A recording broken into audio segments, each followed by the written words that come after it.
Hello పిల్లలు, ఈరోజు కథ అమ్మో పెద్ద పుస్తకం. మరి కథ మొదలు పెడదామా?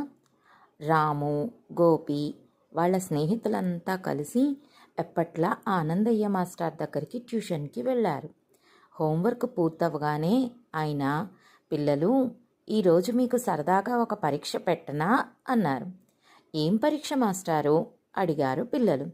ఇదిగో ఈ పుస్తకంలో రాసి ఉన్న పేజీలను మొత్తం మీరు నోట్బుక్లో రాయాలి, అది గంటలోనే పూర్తి చెయ్యాలి అన్నారు. అంతలావుగా ఉన్న పుస్తకం మొత్తం గంటలో ఎలా రాస్తాం మాస్టారు? చాలా కష్టం అన్నారు పిల్లలు. కానీ గోపి, నేను రాస్తాను మాస్టారు అంటూ ముందుకొచ్చాడు. గంటలో మొత్తం రాసేశాడు.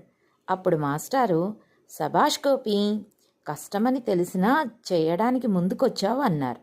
అప్పుడు పిల్లలంతా, గోపి అన్ని పేజీలు గంటలో ఎలా రాశావు? ఏదో ఒకటి రాసి అయిపోయింది అనిపించావా ఏంటి అని అడిగారు.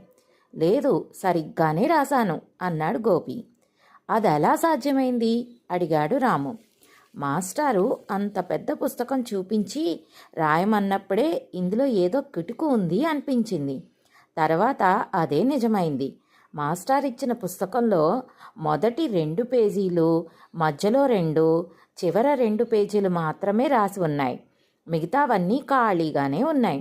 నేను అవే రాశాను, అందుకే తొందరగా పూర్తి చేయగలిగాను అన్నాడు. అప్పుడు మాస్టారు, పిల్లలు నేను పుస్తకం చూపించిన వెంటనే ఇన్ని పేజీలు ఎలా పూర్తి చెయ్యాలి అని ఆలోచించారు.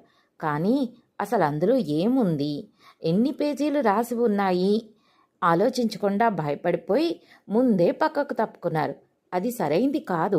ఏ పని అయినా మొదలు పెట్టినప్పుడే అందులోని లోటుపాట్లు తెలుస్తాయి, ఎలా ముందుకెళ్లాలో అర్థమవుతుంది అని చెప్పారు. దానికి పిల్లలంతా అలాగే మాస్టారు అంటూ ఆడుకోవడానికి వెళ్ళిపోయారు.